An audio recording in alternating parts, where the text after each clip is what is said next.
வீர யுக நாயகன் வேல்பாரி. நாவல். எழுதியவர் திரு சு. வெங்கடேசன். ஓவியங்கள் திரு மணியம் செல்வன் மாசே. உங்களுக்காக வாசிப்பது ஆ. சங்கர். இரண்டாம் தொகுதி, பாகம் 4. மொத்தமுள்ள 111 அத்தியாயங்களில் 78வது அத்தியாயம். பரம்பு வீரர்கள் வடக்கு தெற்கு போர்க்களங்களிலிருந்து ஊர் திரும்பினர். பாரி எவ்வியூரை அடைந்தபோது தேக்கனும் முதிரனும் வந்து சேர்ந்திருந்தனர்.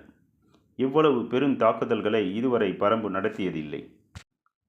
எனவே இதுவரை இல்லாத அளவுக்கு போர் பற்றிய கதைகள் பரம்பு முழுவதும் நிறைந்திருந்தன. போர் மனநிலையிலிருந்து விடுபடுதல் எளிதல்ல. வெறி பிடித்த வேட்டை விலங்குக்கு ஒப்ப எண்ணிலடங்கா நாட்கள் செயல்பட்டுவிட்டு அதனிலிருந்து இயல்பு வாழ்வுக்கு மாறுதல் மனப்பிறவிலிருந்து மீள்வதைப் போன்றது. இந்த கொடும் துன்பத்திலிருந்து விரைவில் வெளிவர வேண்டும் என்பதால் தான் போர் முடிந்தவுடன் கொற்றவைக்கு குருதியாட்டு விழா எடுப்பர். வாரக்கணக்கில் நடைபெறும் இந்த பெருவிழாவில் அத்தனை வகை கல்லும் ஆற்று பெருக்கென ஓடும். குடித்து கழித்து ஆடி பாடி பேருணவு உண்டு முடிப்பர். இந்த பெருவிழா வீரர்கள் அனைவரையும் குணமாற்றம் அடையச் செய்யும். இழப்பின் வழியிலிருந்து மகிழ்வின் கொண்டாட்டத்துக்கு ஒவ்வொருவரையும் தள்ளும். கண்ணுக்குள் ஊறி கடந்த கொலைவெறி வற்றி இறங்கும். வாழ்வு மீண்டும் வீசிச் செல்லும். இளங்காற்றுக்கு தலையசைக்கின்ற சிறு புல்லின் குணமையும். ஆனால் இம்முறை குருதியாட்டு விழாவை நடத்த முடியவில்லை. பாண்டியனின் படை கீழ்த்திசையில் நிலை கொண்டுள்ளது. அதனுடனான போர் இன்னும் தொடங்கவே இல்லை. கொற்றவையின் கூத்துக்களத்தில் நீராட்டு விழாவின் போது வஞ்சினம் உரைத்த பாரியின் கூற்றில் 2 முடித்தாகிவிட்டது. 3ஆம் கூற்று தொடங்கப்படவே இல்லை. பரம்பை பொறுத்தவரை போர் இன்னும் முடியவில்லை. எனவே போர் மனநிலையை உதர முடியாத நிலையிலேயே அனைவரும் இருந்தனர். ஒட்டாற்றில் சோழப்படையின் மீதான தாக்குதல் முடிந்த மறுநாள் இரவு பாரி அங்கிருந்து புறப்பட்டு விட்டான். இனி சோழப்படை மீள வாய்ப்பேதும் இல்லை. எனவே தொடர்ந்து வீறு கொண்ட தாக்குதல் தேவையில்லை. பரம்பு மண்ணை விட்டு அவர்களை அப்புறப்படுத்தினால் போதும். மிஞ்சியவர்கள் குறும்பியூர் கணவாயில் வெளியேறும் வரை அவர்களை பிட்டன் பின்தொடரட்டும் என்றான் பாரி. இரவாதனை தாக்குதல் களத்திலிருந்து வெளியேற்றி வேறு வேலைகளை கொடுத்தான். எதிரி படை வீறு கொண்டு நிற்கும் போதே அவனது தாக்குதலை அவர்களால் எதிர்கொள்ள முடியாது. இப்போதோ அவர்கள் உயிர் பிழைக்க ஓடிக்கொண்டிருக்கிறார்கள். இந்நிலையில் இரவாதனை களம்பிட்டு வெளியேற்றுவது அவசியம் என கருதினான் பாரி. யானையின் துதிக்கைக்குள் சென்ற சங்கு அட்டைகள் ஒரு சில நாட்களில் தாமே செத்து உதிரும் வரை யானைக்கு வேதனை இருக்கத்தான் செய்யும். யாரையும் நெருங்க விடாது. தாக்குதலுக்குள்ளாகி இருந்த யானைகளை தவிர குற்றுயிராய் இருக்கும் யானைகளுக்கும் சிகிச்சை தேவைப்படும் யானைகளுக்கும் உதவ வேண்டியது நமது கடமை. நமது மலைகளுக்குள் பிளிரி கதரும் யானைகளுக்கு நாம் உதவியே ஆக வேண்டும். யானைகளுடனான ஆதி மொழியை உருவாக்கிய தந்தமுத்தத்தைச் சேர்ந்தவர்களை அழைத்து அதற்கான ஏற்பாடுகளை செய் என்று இரவாதனுக்கு உத்தரவிட்டான் பாரி. யானைப்படையை வீழ்த்துவதற்காக உயர்த்திய வில்லோடு அலைந்து கொண்டிருந்த இரவாதனை தந்தமுத்துக்காரர்கள் கேட்கும் பச்சிலைகளை பறித்து தருபவனாக மாற்றினான் பாரி. எண்ணிலடங்காத காயங்களுடனும் வேதைகளுடனும் அலைந்து திரியும் யானைகளை தந்தமுத்துக்காரர்கள் எப்படி அணுகுகிறார்கள் என்பதை அவன் கூர்ந்து கவனிக்க வேண்டியது முக்கியம். வீரன் மருத்துவர்களிடமிருந்து கற்றுக்கொள்ள நிறைய உண்டு. அதுவும் வேதனை கொண்ட போர் யானைகளை நெருங்கவும் தேவைப்பட்டால் எளிய முறையில் அவற்றை வீழ்த்தவும் பிறகு சிகிச்சையளிக்கவும் எண்ணற்ற நுணுக்கங்களை தந்தமுத்துக்காரர்கள் செய்தனர். இவையெல்லாம் பெரும் படைக்கு தலைமை ஏற்பவர்களுக்கு தேவையான பயிற்சி.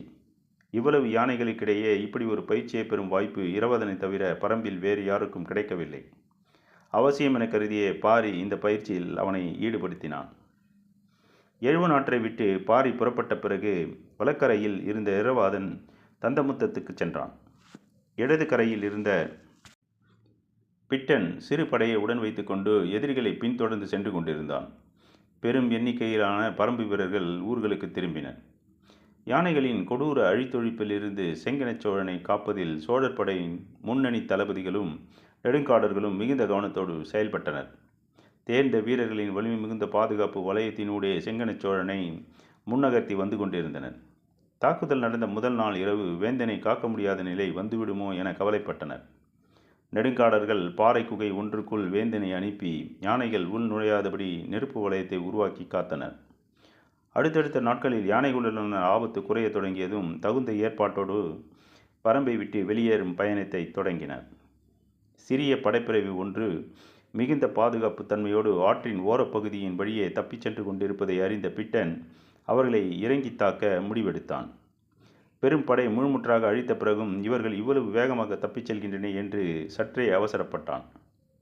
வேந்தனை காத்து நின்றது மிக தேர்ந்த வீரர்களை கொண்ட படைப்பிரிவு. உடன் நெடுங்காடர் தளபதி துணங்கன் இருந்தான். தளபதிகளில் தப்பி பிழைத்தது அவன் மட்டும்தான். பரம்பு நாட்டை ஊடறுத்து செல்லும் தாக்குதலுக்கு எங்களை நம்பி நீங்கள் வரலாம் என்று நெடுங்காடர்கள் அளித்த வாக்கின் அடிப்படையில்தான் செங்கன சோழன் வந்தான். அந்த வாக்கை காப்பாற்ற இறுதி வரை முயன்று கொண்டிருந்தான் துணங்கன். பொழுது மங்கிக் கொண்டிருந்த மாலை நேரத்தில் ஆற்றின் வளைவு ஒன்றில் பொருத்தமான இடத்தில் வேந்தனுக்கு கூடாரம் அமைக்கப்பட்டது. அருகில் இருந்த மூங்கில் மரங்களை ஆற்றுக்குள் சாய்த்து பிடித்து வலைப்பின்னல்களை நெடுங்காடர்கள் உருவாக்கினர். எந்தவித பாதிப்பும் அடையாத 12 யானைகளை பாதுகாப்புக்கு நிறுத்தினர். கவச வீரர்கள் கூடாரத்தை சுற்றி நின்றிருந்தனர். இவன்தான் இந்த படையெடுப்புக்கு தலைமை தாங்கியவன் என்று இந்த ஏற்பாடுகளை கண்டதும் பிட்டனுக்கு தோன்றியது. அமைக்கப்பட்ட கூடாரத்தின் பின்பகுதியில் ஆற்று வழியே தாக்குதல் எதுவும் நடந்துவிடக்கூடாது என 12 யானைகளை வரிசையாக நிறுத்தப்பட்டிருந்தன. கூடாரத்தை சுற்றி கவச வீரர்கள் விழிப்புடன் காத்து நின்றனர். காரிருள் சூழ்ந்த பொழுது கூடாரத்தின் இடதுபுறம் இருந்து பிட்டனின் தலைமையிலான சிறு படை ஆற்று மணலுக்குள் இறங்கியது. பிட்டனின் பார்வை முழுவதும் கூடாரத்தை சுற்றி நின்றிருந்த கவச வீரர்களை நோக்கியே இருந்தது. ஆனால் மண் போத்தி உறங்கும் பழக்கம் கொண்ட நெடுங்காடர்கள் ஆற்று மணலுக்குள் தலை மட்டும் மேலே தெரிவதைப் போல மறைந்து கிடப்பதை அவன் கவனிக்கவில்லை. கூடாரத்தை நோக்கி தாக்குமாறு பிட்டன் ஆணையிட்டதும் உடன் வந்தவர்கள் வில்லை உயர்த்த எத்தனித்த போது மண்ணுக்குள் இருந்து தெரித்து மேலெழும்பின நெடுங்காடர்கள். இரு கைகளிலும் உருவிய வாள்களோடு எழுந்தவர்கள் தங்களின் கையருகில் இருக்கும் பரம்பின் வீரர்களை கனப்பொழுதில் வெட்டி சாய்த்தனர். பல்லாயிரம் வீரர்களை கொண்ட படையை உருத்தெரியாமல் அழுத்த எதிரிகள் கையருகில் சிக்கியுள்ளனர் என்ற வெறியோடு நெடுங்காடர்கள் வெட்டிய பொழுது வில்லிலிருந்து விடுபட்ட அம்புகள் கவச வீரர்களை துளைக்கவும் செய்தன. ஓசை கேட்டு கூடாரத்துக்குள் இருந்த செங்கன சோழன் சட்டென திரைவெளிக்கு வெளியே வந்தான். மேலே தெரித்த மண் துகள்களுக்கு நடுவே அவனது உருவத்தை துல்லியமாக கண்டான் பிட்டன். கையில் இருந்த ஈட்டியை அவனை நோக்கி எறிந்தபோது நெடுங்காடர்களின் எண்ணிலடங்கா வாள்கள் பிட்டனை நோக்கி இறங்கிக் கொண்டிருந்தன. வலதுகால் தொடையில் ஈட்டி இறங்கிய கணம் பேரலரோடு செங்கன சோழன் மண்ணில் சரிந்தான். அதே வேளையில் பிட்டன் எண்ணற்ற துண்டுகளாக மணலெங்கும் சிதறி விழுந்தான். குலசேகர பாண்டியனின் வயதும் அனுபவமும் யாராலும் கணிக்க முடியாத முடிவுகளை எப்பொழுதும் எடுப்பவராக அவரை மாற்றியிருந்தன. முதல்நிலை படை வெங்கல் நாட்டுக்கு வந்ததும் போருக்கான ஆயத்த வேலைகள் தொடங்கிவிடும் என அனைவரும் எதிர்பார்த்தனர். ஆனால் அப்படி எதுவும் நடக்கவில்லை. மிக விரிந்த அளவில் பாடிபிடுகளை ஏற்படுத்தி படைகளை பகுதி பகுதியாக கொண்டு வந்து இறக்கும் உத்தரவை மட்டும் கருங்கை வாணனுக்கு வழங்கியிருந்தார். பாண்டிய நாட்டின் வெவ்வேறு திசைகளில் இருந்து படைகள் வெங்கல் நாடு நோக்கி நகர்ந்தன. ஆனால் படை முழுமையும் அங்கு வந்து குவிந்து விடவில்லை. குறிப்பிட்ட இடைவெளிகளில் படைகளை ஆங்காங்கு தங்க வைத்து பேரரசரின் உத்தரவுக்கு ஏற்ப வெங்கல் நாட்டை நோக்கி நகர்ந்தனர். இளவரசர் புதியவர்மனும் தளபதி கருங்கை வாணனும் பாடி வீட்டிலேயே முகாமிட்டிருந்தனர். ஆனாலும் பேரரசரின் எண்ண ஓட்டங்களையோ போர் உத்திகளையோ அவர்களால் யூகிக்க முடியவில்லை. மயிர்குழார் மிக மும்முரமாக இருந்தார். எண்ணிலடங்காத படைப்பிரிவுகள் நாள்தோறும் வந்த வண்ணம் இருந்தன. அவரது நிலப்பரப்பெங்கும் குதிரைகளும் யானைகளும் குறுக்கும் நெடுக்குமாக போய் வந்தபடி இருந்தன. எல்லா ஏற்பாடுகளிலும் அவரது ஆலோசனை அடிப்படையாக இருந்தது. பேரரசின் அதிகாரமிக்க பிரதிநிதியாக எல்லோராலும் அவர் பார்க்கப்பட்டார். பாண்டிய நாட்டின் எண்ணற்ற படைப்பிரிவின் தளபதிகளும் சிற்றரசர்களும் வந்து சேர்ந்து கொண்டே இருந்தனர். ஆனால் பேரரசர் மட்டும் இன்னும் வெங்கல் நாட்டுக்கு வந்து சேரவில்லை. அவர் மதுரையிலும் இல்லை. இரண்டுக்கும் இடைப்பட்ட இடத்தில் தும்பாற்று அரண்மனையில் இருந்தார். சேரனின் தாக்குதலை பற்றியும் சோழனின் படையெடுப்பை பற்றியும் ஒற்றர்கள் மூலம் செய்திகளை நாள் தவறாமல் சேகரித்தபடி இருந்தார். அந்த தாக்குதலில் ஏற்படும் விளைவுகளை பொறுத்தே தன்னுடைய உத்திகளை வகுப்பது என முடிவெடுத்திருந்தார். முதலில் சேரனின் தோல்வி பற்றிய செய்தி வந்து சேர்ந்தது. நீண்ட நாட்களுக்கு பிறகு சோழப்படையின் அழித்தொழிப்பு பற்றிய செய்தி அவரை எட்டியது. எல்லாவற்றையும் பொறுமையோடு சிந்தித்து கொண்டிருந்தார். தனக்கான உத்திகளை தனித்துவத்தோடு வகுத்து கொண்டிருந்தார். போர் என்பது உத்தியால் மட்டும் தீர்மானிக்கப்படுவதன்று. கடைசி கணம் வரை அந்த உத்தியை செயல்படுத்தும் புறச்சூழல் நம்முடைய ஆதிக்கத்தில் இருக்க வேண்டும். அல்லது அதனுடைய ஆதிக்கத்தால் பாதிப்படையாத உத்திகள் வகுக்கப்பட்டிருக்க வேண்டும். சேரனும் சோழனும் தவறிய இடங்களை பற்றி நேரில் பார்த்தவர்களைப் போல சுட்டிக்காட்டி பேசிக்கொண்டிருந்தார். இரு நாட்டு தாக்குதல்களும் தோல்வியடைந்த பிறகு வெங்கல் நாடு நோக்கி முன்னகர்ந்தார் குலசேகர பாண்டியன். காற்றாடி காலம் உச்சம் கொண்டிருந்தது. குளம் குட்டைகளில் நீர் இருப்பு மேலும் குறைந்தது. ஆனாலும் மேற்கு மலையில் மேகங்கள் கூடும் காலம் நெருங்கிவிட்டது. அதை கணித்தே அவரின் நகர்வு இருந்தது. பாண்டிய பெருவேந்தன் வெங்கல் நாடு நோக்கி வரும் செய்தி எட்டியவுடன் படையெங்கும் உற்சாக கொண்டாட்டம் தொடங்கியது. 10 ஆண்டுகளுக்கு பிறகு குலசேகர பாண்டியன் நேரடியாக போர்க்களம் ஒன்றுக்கு இப்போதுதான் வருகிறார். முடியனும் காலம்பனும் கீழ்த்திசை போர்க்களத்துக்கு வந்து மாதக்கணக்காகிறது. பாண்டிய படை பாடிவிடு அமைத்து எங்கெல்லாம் தங்குகிறார்கள், என்னவெல்லாம் செய்கிறார்கள் என்பதை கவனித்தபடி இருந்தனர். வேட்டூர் பழையன் மலையடிவாரம் எங்கும் தன் வீரர்களை நிறுத்தி எதிரிகளின் ஒவ்வொரு அசைவையும் கண்காணித்தபடி இருந்தான். மாத கணக்கில் பாண்டியர் படை வந்து குவிந்து கொண்டே இருந்தது. கண்களுக்கு எட்டும் தொலைவும் வரை ஈட்டி ஏந்திய வீரர்கள் தென்பட்டனர். நீலனால் அமைதி கொள்ள முடியவில்லை. இறங்கி தாக்க வேண்டும் என்ற அவனது எண்ணத்தை மற்றவர்கள் ஏற்கவில்லை. பரம்பினில் நுழையாத யாரின் மீதும் தாக்குதல் தொடுக்க நமக்கு உரிமை இல்லை என்பதை அவனால் ஏற்க முடியவில்லை. மற்ற இரு திசைகளிலும் ஈட்டிய வெற்றி செய்தி இங்கு வந்து சேர்ந்ததும் நீலனின் வேகம் இன்னும் கூடியது. அவனை கட்டுப்படுத்துதல் வேட்டூர் பழையனால் முடியாதது. எனவே நீலனை முடியனோடு இருக்கச் செய்தான் பழையன். முடியனின் சொல்லை பரம்பு வீரன் யாரும் மீற முடியாது. வேறு வழி இல்லாமல் தன்னை கட்டுப்படுத்தி கொண்டான் நீலன். காலம்பனின் மனநிலையும் ஏறக்குறைய அதே போல்தான் இருந்தது. கீழ்த்திசை ஊர்களின் வீரர்கள் மலையெங்கும் நிறுத்தப்பட்டிருந்தனர். காற்றடி காலம் தொடங்கும் முன்பே தேக்கனும் முதிரனும் வந்து இறங்கினர். கூழையன் மட்டும் தென் திசையில் சேர நாட்டு எல்லையில் இன்னும் இருந்தான். தேக்கன் வந்த பிறகு உத்திகள் மாற்றப்படும் என்று அவர்களுக்கு தெரியும். இரு பெரும் வெற்றி செய்திகளோடு எவ்வியூரில் இருந்த வீரர்களின் கூட்டம் தேக்கனின் தலைமையில் கீழ்த்திசைக்கு இறங்கியது. அடுத்த சில நாட்களில் பாரி வரவுள்ளான் என்ற செய்தியையும் தேக்கன் சொன்னான். எல்லோரும் அளவற்ற மகிழ்ச்சி அடைந்த போது நீலன் மட்டும் சற்றே வருத்தம் கொண்டான். தனது பொறுப்பில் இருக்கும் காவல் திசை ஒன்றுக்கு பாரி வரும்பொழுது அவனுக்கு வெற்றியை தந்து வரவேற்கும் வாய்ப்பு போனதே என்ற கவலை அவனது முகத்தில் இருந்தது. ஆனாலும் பரம்பின் ஆசான் தேக்கனும் உற்ற தோழன் உதிரனும் எண்ணிலடங்காத எவ்வியூர் வீரர்களும் வந்து இறங்கிய மகிழ்வு அவனை விரைவில் ஆற்றுப்படுத்தியது. எழுவ நாட்டிலும் தென் திசை காட்டிலும் கொட்டி தீர்த்த எதிரிகளின் குருதி ஏந்தி இருதிசை படையின் பொறுப்பாளர்களும் வேட்டுவன பாறைக்கு வந்து சேர்ந்தனர். பரம்பின் மாவீரர்கள் எல்லோரும் ஒன்றாய் குவிந்திருக்க நான்முழவை குறுந்தடி கொண்டு எழுப்பும் ஓசை காரமலையின் உச்சியிலிருந்து எதிரொலித்தது. பாரியின் வருகையை கீழ்த்திசை முழுவதும் அறிவிக்கும் ஓசை அது. வழக்கமான நாட்களில் இதுபோன்ற ஏற்பாடுகள் இல்லை. போர்க்காலத்தில் எல்லாம் ஒருங்கமைக்கப்பட்டிருந்தது. தான் இருந்த இடத்திலிருந்து பரம்பு முழுவதும் குறிப்பறிந்து வழிநடத்தி கொண்டிருந்தான் வாரிக்கையன். கபிலரோடு நடந்து வந்த பாரி காரமலையின் முகட்டின் மீது கால் வைத்ததும் நான்முழவின் ஓசை கேட்டது. எல்லோரும் ஓசை கேட்ட திசை நோக்கி வியப்புற்று திரும்பினர். பாரியோ கபிலரை பார்த்து, இது வழுக்குப்பாறை, கவனமாக காலெடுத்து வையுங்கள் என்றான். பலமுறை இந்த வழியில் காரமலையை கடந்து இரு பக்கங்களிலும் வந்துள்ளேன். அப்போதெல்லாம் முழவின் ஓசை கேட்டதில்லையே என்றார் கபிலர். இவையெல்லாம் வாரிக்கையனின் ஏற்பாடு. செய்தி தொடர்புகளின் வலைப்பின்னல்களில் இருந்த இடத்திலிருந்தே உருவாக்கும் நுட்பம் அவரளவுக்கு பரம்பில் வேறு யாருக்கும் இல்லை என்றான் பாரி. கபிலர் வியந்து கேட்டுக்கொண்டிருந்தார். நான் வருவதை முன்னோக்கி அறிவிக்கும் ஓசை என்று மட்டும் நினைத்து விடாதீர்கள். பின்னோக்கி அவருக்கு சென்று சேர வேண்டிய செய்தி ஒன்று வேறு ஒலி குறிப்பில் போய்கொண்டிருக்கும். எவ்வளவு ஆற்றல் கொண்ட மாமனிதனாக அவர் இருக்கிறார் என்று கபிலர் வியந்து கூறியபடி பாரியின் தோள்பட்டை நடந்து கொண்டிருந்தார்.